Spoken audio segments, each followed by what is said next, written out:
우리가 지난 시간에 아브라함에 대해서 배웠어요. 오늘도 계속해서 아브라함 이야기를 할 텐데요. 아브라함이 처음부터 하나님 말씀에 잘 순종했나요? 아니면 잘 순종하지 못했나요? 잘 순종하지 못했어요. 하나님께서는 가나안 땅에 있으라고 말씀하셨는데 아브라함은 자기 마음대로 이집트로 내려가기도 하고, 그리고 자기 아내 사라를 여동생이라고 속이기까지 했어요. 그리고 하나님께서는 아브라함과 사라를 통해서 아들을 주시겠다고 말씀하셨거든요. 그런데 아브라함은 지금 사라의 나이가 너무 많은데 어떻게 아들을 낳아? 사라는 아들을 낳을 수 없을 거야. 이렇게 생각하고 사라의 여종인 하갈을 통해서 아들을 낳았어요. 그 아들의 이름이 이스마엘이거든요. 그런데 이렇게 아브라함이 하나님 말씀에 불순종하고 하갈을 통해서 이스마엘을 낳고 난 이후부터 하나님께서 아브라함에게 나타나시지도 않고 말씀하시지도 않았어요. 이때 아브라함의 마음이 어땠을까요? 하나님이 어디 계시지? 하나님이 왜 나에게 말씀하시지 않으시지? 하나님이 아들을 낳게 해주겠다고 말씀하셨는데 아들을 낳을 수 있나? 사라는 점점 나이가 들어가고 나도 나이가 점점 들어가는데 이렇게 나이가 많은 사라와 내가 어떻게 아들을 낳지? 이렇게 점점 하나님에 대한 믿음이 점점 사라지기 시작했어요. 이렇게 1년, 2년, 3년, 5년, 10년, 13년 동안 하나님께서 아브라함에게 아무 말씀하시지 않으셨어요. 이때 아브라함의 믿음은 점점 작아지고 이제 아브라함의 믿음이 막 바닥을 치기 시작했어요. 그런데 그거 아세요? 우리에게 힘든 일이 있고 우리에게 하나님이 어디 계시지? 하나님이 잘 느껴지지 않을 때 그때 하나님께서는 우리 마음속에 진짜 믿음을 만들어 가신다는 걸요. 하나님께서 이때 아브라함 마음속에 진짜 믿음을 만들고 계셨어요. 아브라함이 하나님을 잘 믿지 못하고 자기 아내 사라의 요종인 하갈을 통해서 이스마엘을 낳고 난 이후에 13년 동안 하나님께서 아브라함에게 말씀하시지 않는 시간들이 있었어요. 그리고 그 13년이 지나고 나서 하나님께서는 다시 아브라함에게 나타나셔서 아브라함에게 말씀하셨어요. 아브라함아, 내가 너에게 진짜로 아들을 낳게 해줄게. 이때 아브라함이 어떻게 한 줄 아세요? 아이고 하나님, 제 나이가 지금 몇 살인 줄 아세요? 저 99세예요. 사라는 90세고요. 99세 할아버지, 90세 할머니가 어떻게 아들을 낳습니까? 아이고 진짜 말이 되는 소리를 좀 하세요. 아니다. 내가 너를 통해서 그리고 사라를 통해서 아들을 낳게 할 것이다. 하나님께서 다시 약속해 주셨어요. 그리고 이때 아브라함의 이름을 바꿔주셨어요. 아브라함의 원래 이름이 아브람이었어요. 아브라함의 뜻은 존귀한 아버지라는 뜻이거든요. 그런데 그 이름을 온 열방의 아버지, 모든 민족의 아버지라는 이름의 뜻을 가진 아브라함으로 바꿔주셨어요. 그리고 아내 사라의 이름을 또 바꿔주셨거든요. 사라가 원래 이름은 사레였어요. 사레라는 뜻은 존귀한 어머니, 귀부인 이런 뜻을 가지고 있어요. 그런데 열방의 어머니, 모든 민족의 어머니라는 그 뜻을 가진 사라로 이름을 바꿔주셨어요. 그러니까 사라는 아브라함을 부를 때 모든 민족의 아버지 이렇게 불러야 되는 거고요. 그리고 아브라함은 사라를 모든 민족의 어머니 이렇게 부르는 거예요. 지금 아들이 하나도 없는데요. 자식이 하나도 없는데 서로 그렇게 부르는 거예요. 얼마나 웃겨요. 모든 민족의 아버지 식사하러 오세요. 그러면 네, 모든 민족의 어머니 곧 갈게요. 이러는 거죠. 자식이 하나도 없는데 아무도 없는데 서로 이렇게 하는 거예요. 하나님이 이렇게 이름을 바꿔주신 이유가 뭘까요? 하나님이 하신 약속, 아브라함을 통해서 그 다음에 사라를 통해서 아들을 낳게 해주시고 그 아들을 통해서 큰 민족을 이루게 될 것, 이 약속을 계속해서 기억하라고, 서로가 서로의 이름을 부를 때마다 하나님의 약속을 기억하라고 이렇게 이름을 바꿔주셨어요. 그리고 하나님께서 이 약속을 하시고 나서 사라가 아이를 갖게 됐어요. 그리고 아브라함이 100세 때 아들 이삭을 낳게 됐죠. 이때 아브라함은 정말로 깊이 하나님을 알게 되었어요. 하나님은 지금까지 내가 실수하고 불순종하고 잘못해도 하나님은 나를 늘 용납해 주시고 사랑해 주셨던 그런 분이셨지. 하나님께서 약속해 주시면 내가 그게 아무리 불가능할 것 같이 생각이 들더라도 하나님은 그 약속을 신실하게 이루어 주시는, 그리고 그게 아무리 불가능할 것 같아도 그것을 이루고야 마시는 정말 능력 있는 하나님이시구나. 아브라함이 진짜로 정말로 깊이 있게 하나님을 알게 되었어요. 아브라함이 이렇게 하나님을 정말 깊이 알게 되었을 때 하나님께서는 아브라함을 시험하셨어요. 아브라함아, 너는 네가 정말로 사랑하고 너에게 하나밖에 없는 아들 이삭을 저 모리아 산으로 가서 나에게 번제로 바치거라. 여러분들 번제 어떻게 드리는지 아세요? 먼저 제물을 칼로 잡아 죽여요. 그리고 나서 그 고기를 불에 태워서 하나님께 올려드리는 거예요. 여러분, 그런데 아들로 어떻게 번제를 드려요? 완전 미친 짓이죠. 아무리 이해하려고 해도 이해되지 않는 그런 일이에요.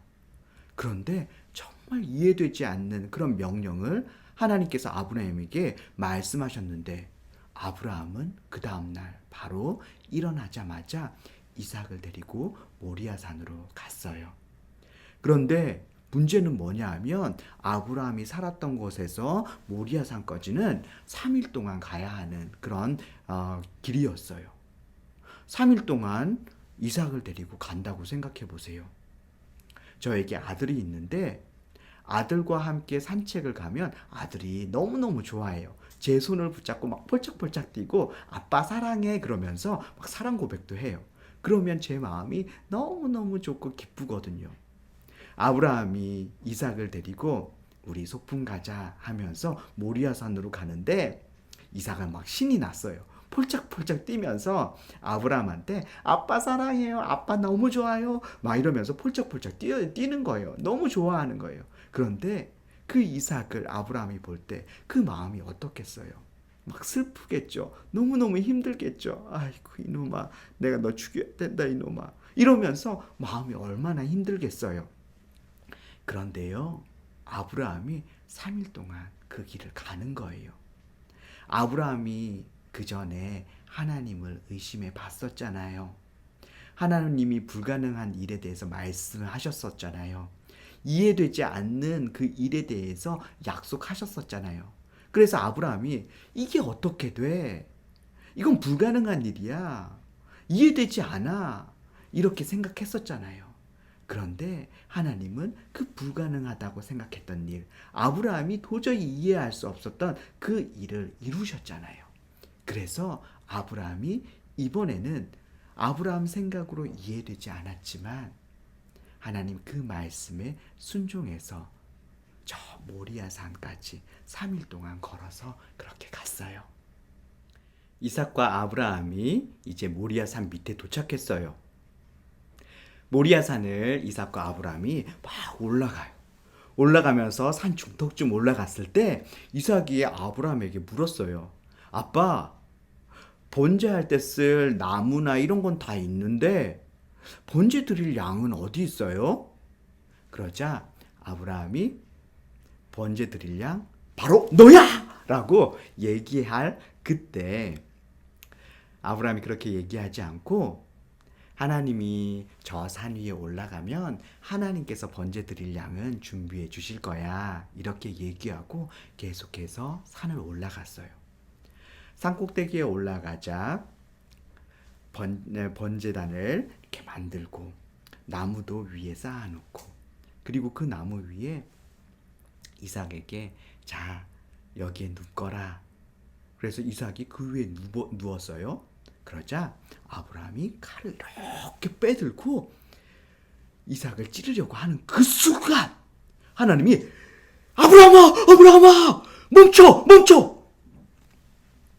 네 하나님, 내가 번제 드릴 양을 준비해놨어. 이삭은 그 번제단에서 내려놓고 저기 저 덤불에 양이 한 마리 걸려있지. 저 양으로 나에게 번제를 드리거라.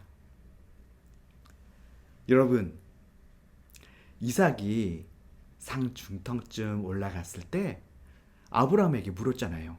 아빠, 번제 드릴 양은 어디 있어요? 그때 아브라함이 뭐라고 대답했나요? 하나님께서 준비해 주실 거야.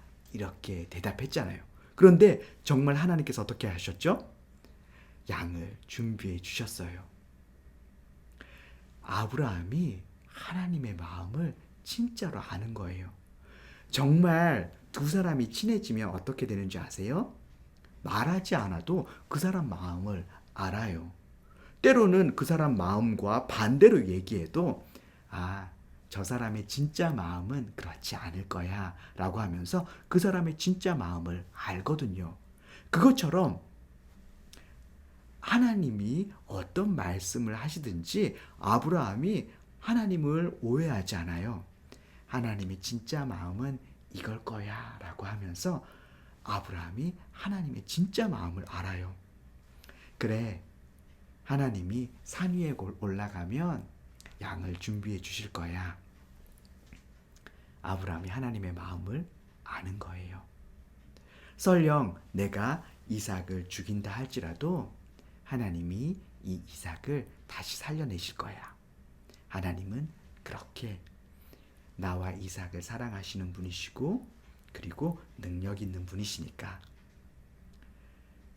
아브라함은 하나님에 대해서 오해하지 않고 하나님의 진짜 마음을 다 알았어요. 이때 하나님께서 아브라함에게 뭐라고 말씀하시는지 아세요?